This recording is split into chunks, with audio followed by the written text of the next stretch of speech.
Hi everyone, it's Jolene again, here with my video blog, Living Healthy, Living Beautifully. And today I'm going to talk about my most requested healthy recipe, granola. I'm going to share that with you today. Jimmy and I eat this granola over Greek yogurt just about every day. We love it, we never get tired of it, and the beauty is that you can customize it to what suits you with different nuts and dried fruit or nothing at all, as we really like it. Every time I make granola, I always think about Woodstock, because that was really where granola first became popular, when the hog farm served granola to all of the people at Woodstock when they were hungry. So I always think about that when I make it. As I told you earlier, Jimmy and I do low carb, and we are making this granola with oatmeal. It is a carb. It is a whole grain though, and you know, we're eating not much of it, and we're eating it early in the morning. 1/4 cup of uncooked oatmeal, which is what it's going to be because we're just going to put it in the oven, is 12 net grams of carb, 3 grams of protein, and 74 calories. So you're probably not going to be having more than 1/4 cup in your total serving size anyway, so that's not so bad. Some things about oatmeal that are really healthy and nutritional is that it has more soluble fiber than most grains. It is thought to be beneficial for both cholesterol, and it has positive effects on the immune system and diabetes.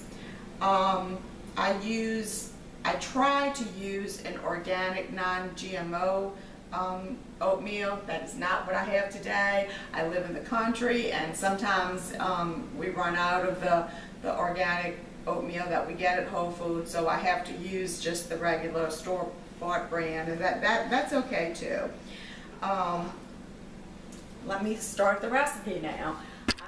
In the bowl right here, I have 7 cups of just plain oatmeal.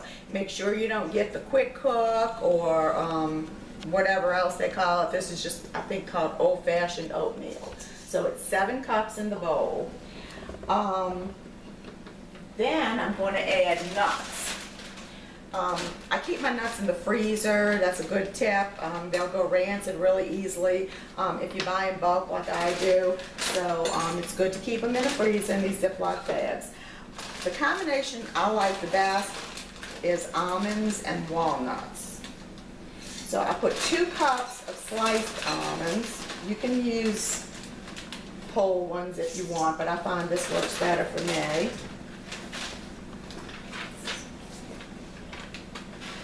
And then I use 2 cups of walnuts. And walnuts and almonds are both very healthy. Actually, I'm going to use more than 2 cups of the walnuts. This is probably about another cup in here. I'm going to use about 3 cups of the walnuts. And about 2 cups of the almonds. But again, you can customize this any way you want with any kind of nuts you want. Let's see, I thought I had something here about the walnuts. Yes, I do. I have why I think walnuts and almonds are healthy. 1/4 cup of walnuts has 100% of the recommended value of plant-based omega-3s. So 100%, you'll be getting your 100% for your daily recommended amount of omega-3s by eating walnuts. And we all know how important omega-3s are for brain health. Walnuts also has cancer-fighting properties, promotes heart health, they have antioxidants, and they also improve type 2 diabetes. As far as almonds go, they are known to reduce bad cholesterol, promote heart health, and also improve type 2 diabetes, and alkalize the body. And that's something we're going to talk about in a future episode about alkaline foods and acid foods. Okay, so we have those in there. I'm just going to stir that around a little bit. The next thing I'm going to add, I already have measured out in the cup, is coconut oil. Now, there's a lot of coconut oils on the market today. Make sure that you're going to get organic, unrefined coconut oil. And make sure unrefined is really, really important. I was buying coconut oil at Sam's because I thought that was like the best deal that I could find. And lo and behold, they changed it, and it is now a refined coconut oil, so I do not buy it there anymore.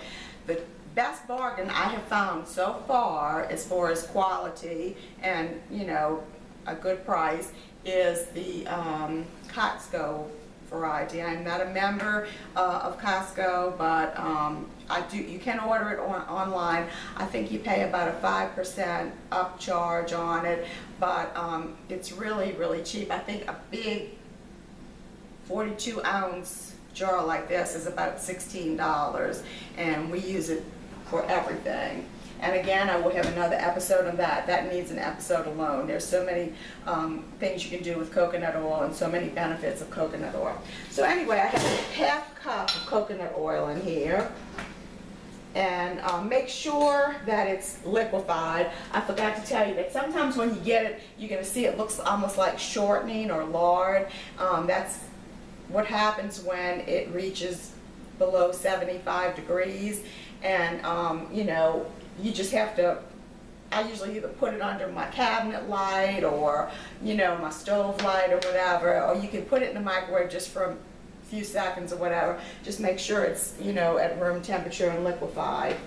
And to that I add 1 tablespoon of pure vanilla extract. Do not get the imitation kind, please. Make sure it's pure vanilla extract. And then I add that into the oatmeal and the nut mixture, and I stir that around. This is going to help with the browning once you get it into the oven.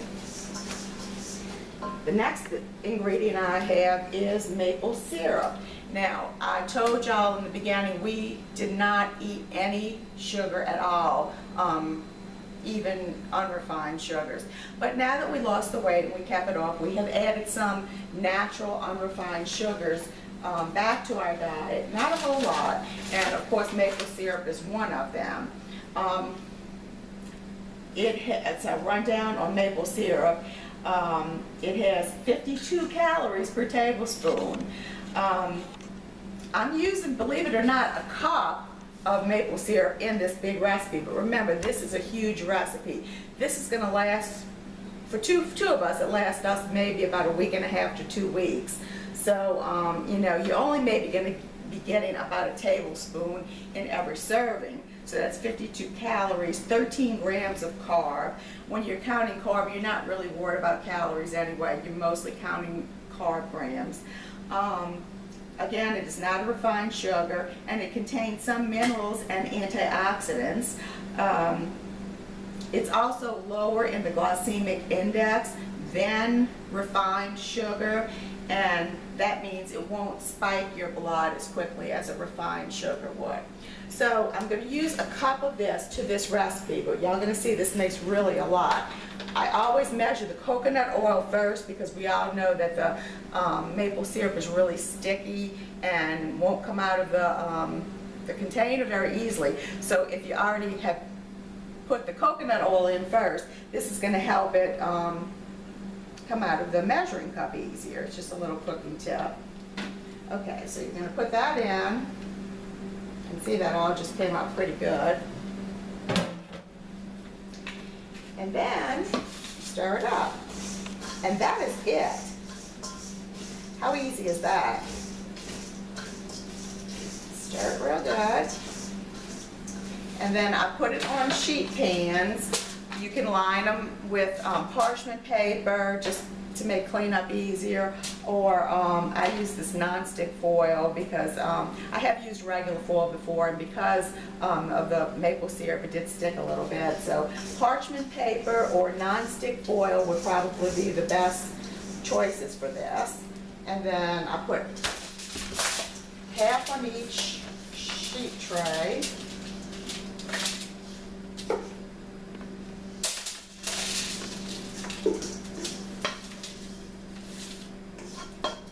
Spread it out as good as you can. And then I just pop it in the oven